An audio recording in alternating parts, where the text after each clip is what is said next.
Oh, we all walk the wibberly wobberly walk, and we all talk the wibberly wobberly talk.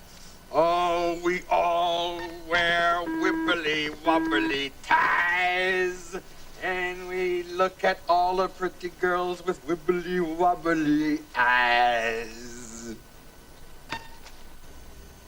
I made that up. What's happening, YouTube? Eric Bauer, back again. This guy, right here. More movie talk. Yes, don't despair. There will be more record talk to come. The last video was record talk. What do you want from me? Nothing but records, nothing but tapes, nothing but 45 CDs here and there? Yeah. This is going to become the new regular. I'm shooting to do one of these a week, at least through October, because it's Horror-tober. There's a lot of horror movies to get through. Now, the last two videos that I've done based on movies have been received fairly well. And I wanted to go ahead and open up the decision making to you, my audience. And I put up a poll of films that have been on my plate that I've been wanting to get around to already. Shit. That have been on my plate to watch for some time. Unfortunately, the movie I least wanted to watch was the one that seemed to be winning. Luckily, some sensible viewers decided to throw votes towards another one that I much preferred talking about. Thankfully. Thank you, YouTube. Thank you for coming through in a clinch. I appreciate it. Now, that movie that would have won, Slave to the Cannibal God, God love you, fucking Sergio Martino. This movie fucking is a slog. It's a slog. If you want to watch a bunch of assholes hiking for about 80 minutes before anything actually happens, and being assholes, then this is your movie. Stacy Keach, I love him, but here he's a real asshole. Probably the least asshole of all the assholes. Ursula Andress, also an asshole in this movie. Now, this movie also, if you really, really love the whole Italian cannibal shocker genre popularized by Cannibal Holocaust, animal cruelty, check, it's in here. This movie's shit. It's got some good photography. And that's about it. So what won? What overtook Slave to the Cannibal God? Ironically, a film, somebody whose career was basically jump-started by a cannibal movie. I'm talking about Ruggero Deodato's Cut and Run.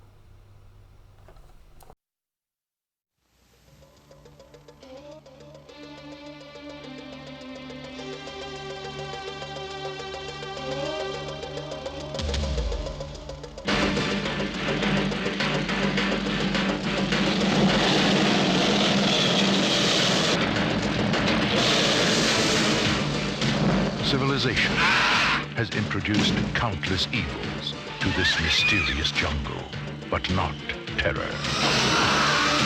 Because here, terror was born. And here, terror will live. As long as outsiders dare to enter the savage wilderness, two reporters stumble into a troubled paradise and wind up running for their lives. We can't just sit here, Mark. We'd be asking for it. Because beneath the sheer beauty lies a world of utter madness.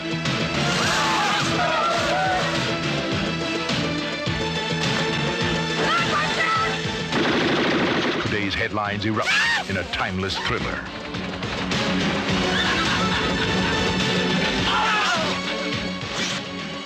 Your journey ends here. Forever. Cut and Run. It's the one story you won't see on the 6 o'clock news.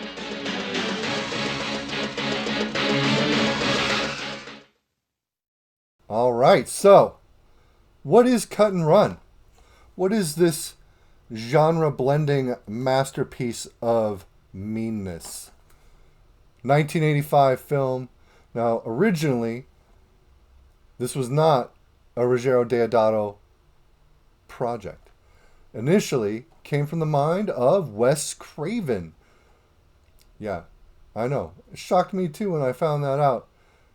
It would have starred Dirk Benedict, also well known as the Face Man from TV's A-Team, as well as the original Battlestar Galactica series. Both favorites of mine as a child.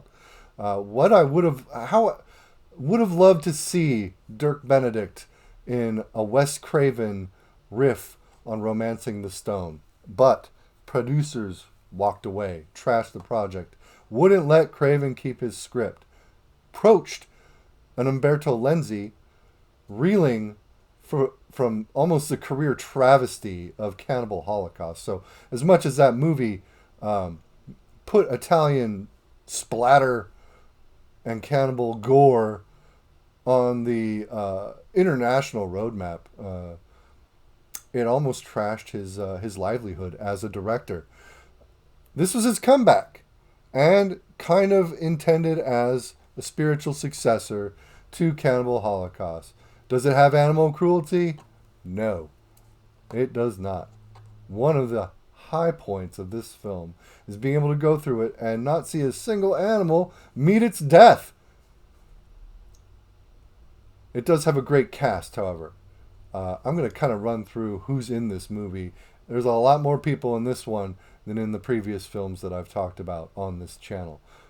Primarily, the main role, played by Lisa Blount, R.I.P. She died in 2010 at 53 years of age.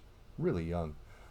She was also in John Carpenter's Prince of Darkness, the movie Night Flyers, which was an adaptation of an early George R.R. Martin novel, also starring Catherine Mary Stewart of The Last Starfighter and Night of the Comet. Lisa Blount was also in the movie Dead and Buried, the Dan O'Bannon joint, and a fucking underrated gem if ever there was one. It also stars Leonard Mann, who got his start around 1969 in a few Italian spaghetti westerns. It was also in the movie Night School, which is kind of a genre classic, as well as Flowers in the Attic. Hilariously, also starring a young Willie Ames. Willie Ames is very recognizable if you watched 8 is Enough or Charles in Charge back in the day. But he's also in Zapped, co-starring Scott Baio. And I cannot not mention, well, is that a phrase? Is that new phraseology? I cannot not mention Richard Lynch. Richard fucking Lynch. Invasion USA, Bad Dreams, The Sword and the Sorcerer, Savage Dawn, Little Nikita. Now, sadly, Richard Lynch did pass away in 2012. He lived a bit longer than Lisa Blount, 72 years of age. Great talent, great actor, great character actor. Unmistakable when you see him in a movie. It's Richard fucking Lynch. Cut and Run also stars Michael Berryman. Who's Michael Berryman, you might ask? Well, have you seen Wes Craven's The Hills Have Eyes 1 and 2? He's the crazy bald guy. And he fucking rules in Cut and Run. He was also in Weird Science, where he played against type and kind of lampooned the roles that he had taken up until Weird Science, which, ironically, came out the same year as Cut and Run. He was also in My Science Project, another movie to come out the same year as Cut and Run. That one starred Dennis Hopper and was a great one as well. Michael Berryman also in The Barbarians, another Ruggero. It's with these actors and directors whose names I can't competently pronounce. Ruggero Deodato directed Barbarians, and it also co-starred Richard Lynch. And this movie also has a prominent role featuring a very young Eric LaSalle, who got his start in the movie Rappin', probably most recognizable for either TV's ER, his role in Jacob's Ladder, or Coming to America. Now, there are minor roles in here occupied by the likes of Karen Black. She's pretty great, although minimally utilized as an actress, and it also features John Steiner and, from The Godfather, Richard Bright. It's a good cast, right? And what does a good cast need to carry a movie? A good script. This movie has kind of a stupid script, but it's fun nonetheless. It's mean-spirited, yes. It's a pretty cruel picture, yes. But it is a fun watch. As I said, it was originally supposed to be directed by John Carpenter. Not John Carpenter.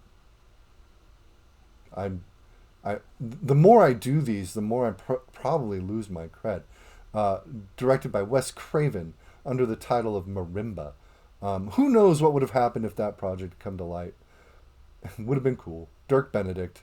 Nonetheless, producers wouldn't give Craven back the script. They gave it to Lenzi instead. Lenzi.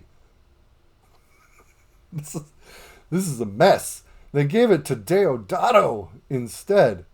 Umberto Lenzi directed Cannibal Ferox, which was almost interchangeable with Cannibal Holocaust. You get the two confused. They both did giallo films, as well as police fucking procedurals and action films. So, it's a fucking honest mistake. Anyway, as far as the plot's concerned, Lisa Blount and Leonard Mann are a reporter team. Leonard Mann's a cameraman. Lisa Blount stands in front of the camera and pontificates on the goings-ons in the world. Starts off with them in Miami, coming onto the scene of basically a drug cartel massacre in an apartment. And from there, they do some digging and realize that the son of the station manager that they both work for has been captured and kidnapped by a cartel somewhere in Central America, South America, somewhere else. It doesn't really ever say exactly where it is.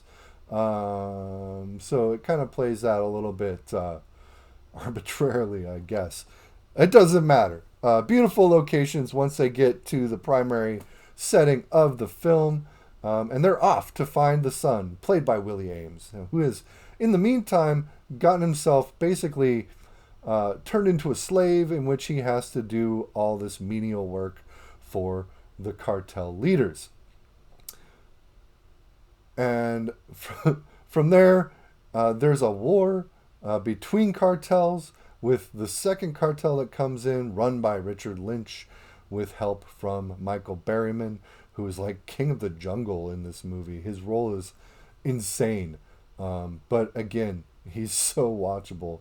His facial expressions, I don't know that he even speaks a single actual line. He does yell and scream. But his presence, his freaking, I don't want to say machismo, but gravitas, elevate the movie. Also elevated by Richard Lynch, who is amazing as an ex-security detail for Jim Jones, who was written basically to have escaped the Kool-Aid massacre in Jonestown. He's fucking great. He chews up his script. One of the most compelling villains in 80s action exploitation horror cinema, for sure. The human element is, of course, supposed to be portrayed by the reporters as well as the Willie Ames character, and they really do succeed as well. They do a great job with their parts. Eric LaSalle is a drug dealer / pimp / strip club owner in Miami, and he feeds information to the station head, which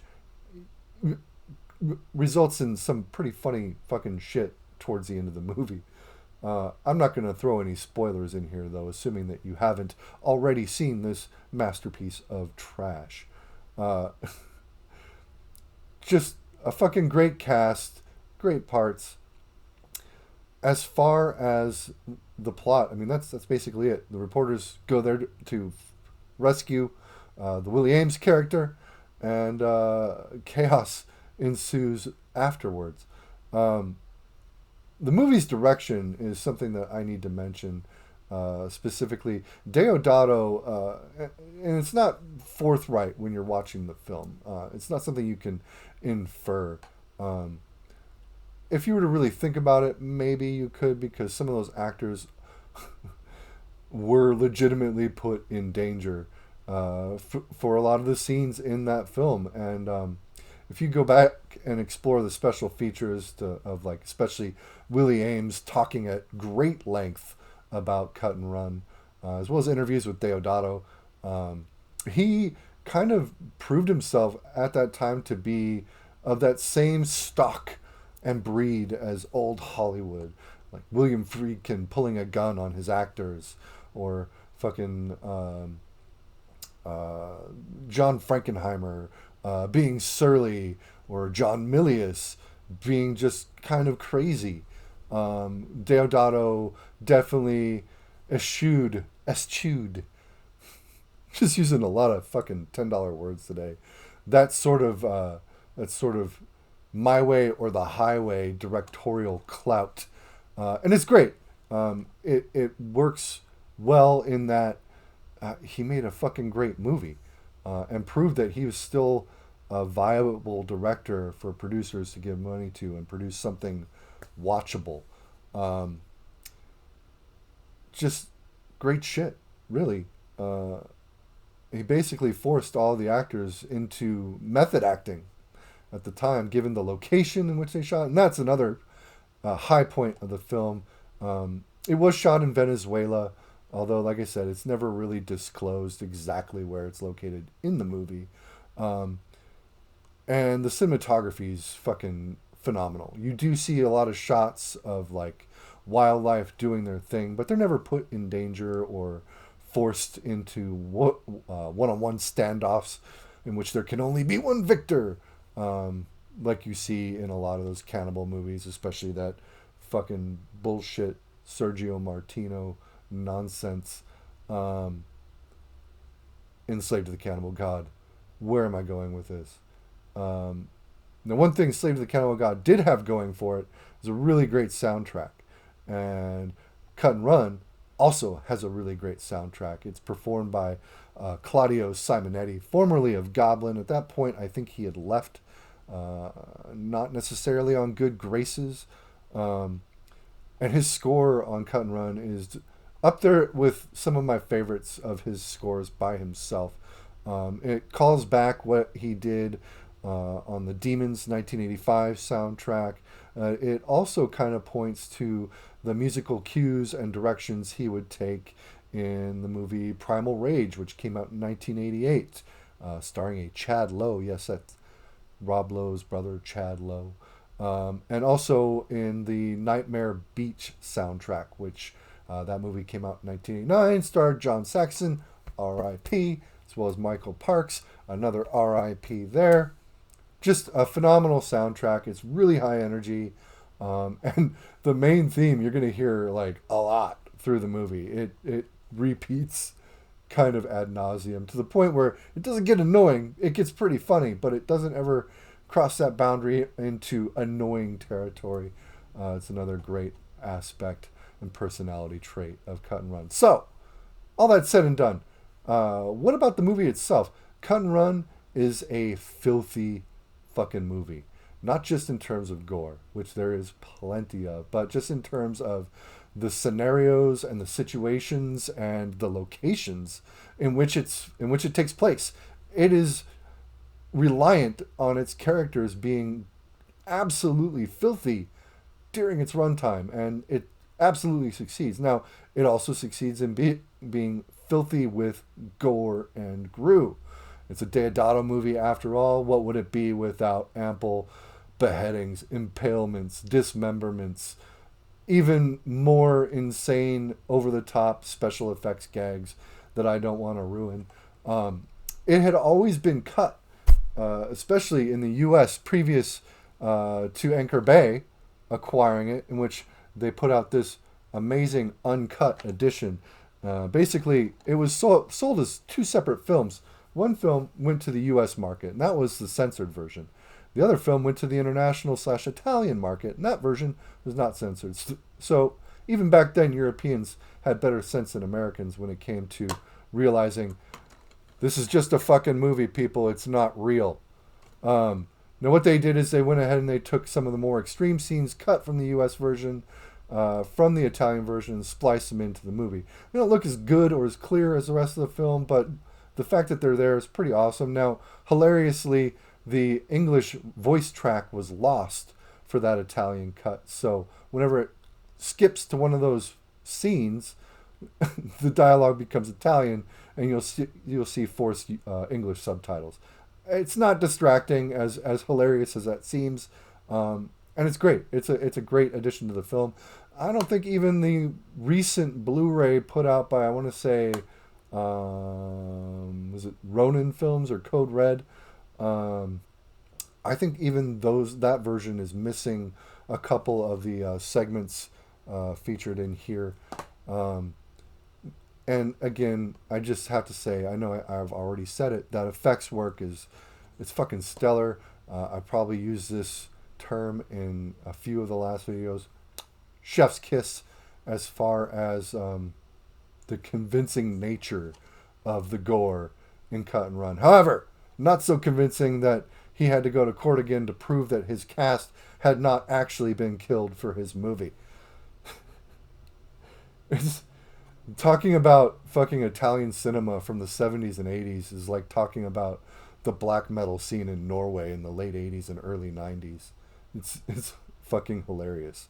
All that said, all that aside, all that having been discussed, I definitely recommend this movie for those who are not just casuals to the horror genre.